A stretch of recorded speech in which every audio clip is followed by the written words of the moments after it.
الندوة سنتناول أو سنعرض سنقدم البرنامج الانتخابي لفيدرالية اليسار، وهو برنامج متكامل، برنامج طموح، برنامج واقعي قابل للتطبيق، يتضمن عشرات الإجراءات في جميع المجالات.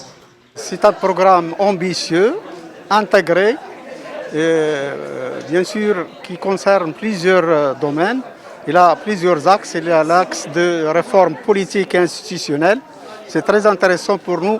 Il faut avoir un cadre qui permet d'appliquer les politiques publiques, qui permet surtout d'appliquer un nouveau modèle de développement.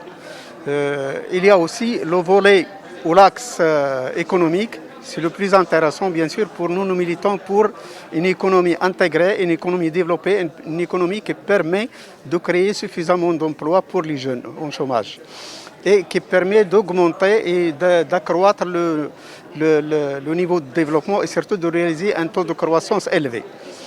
Et aussi d'être plus compétitif au niveau régional et international. Et il y a l'axe des réformes sociales.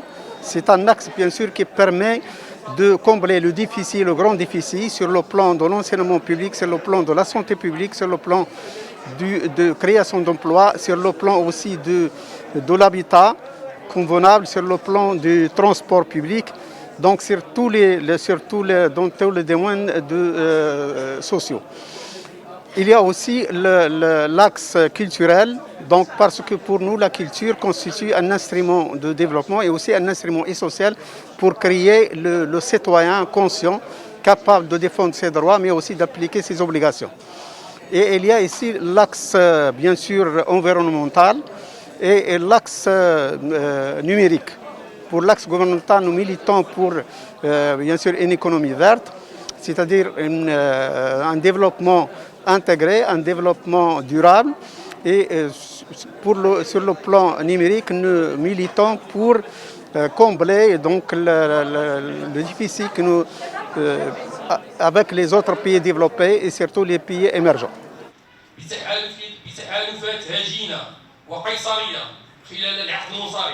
Notre ambition, c'est d'améliorer notre situation par rapport aux élections de 2015 et 2016. Nous croyons que cette fois-ci, nous aurons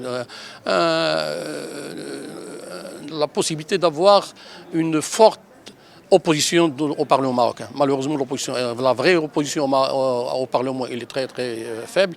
Nous considérons que ce que nos camarades ont fait, Chennaoui et Balafrej, pendant les 5 dernières années, il faut que ça soit continué et nous avons l'intention de faire tout pour continuer leur lutte pour la démocratie, pour les droits de l'homme, pour tout ce qui concerne les libertés publiques, ce qui concerne également la répartition de richesses, etc.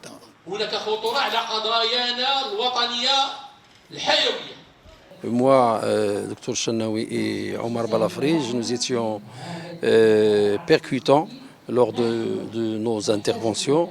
Nous avons mis le point sur des problématiques essentielles.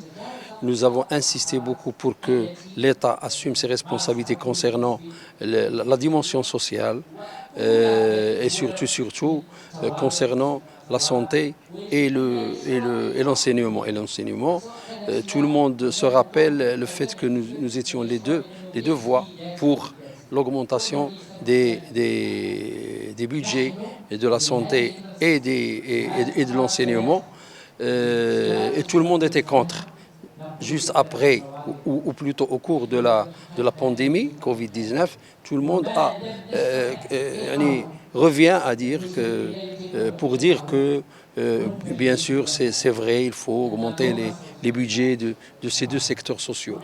Donc nous allons, si nous réussissons, ou les camarades qui vont réussir, je l'espère, soit au niveau local, soit au niveau régional, soit au niveau du Parlement, qui continuent sur cette voie, la voie de la crédibilité, la voie de la vérité.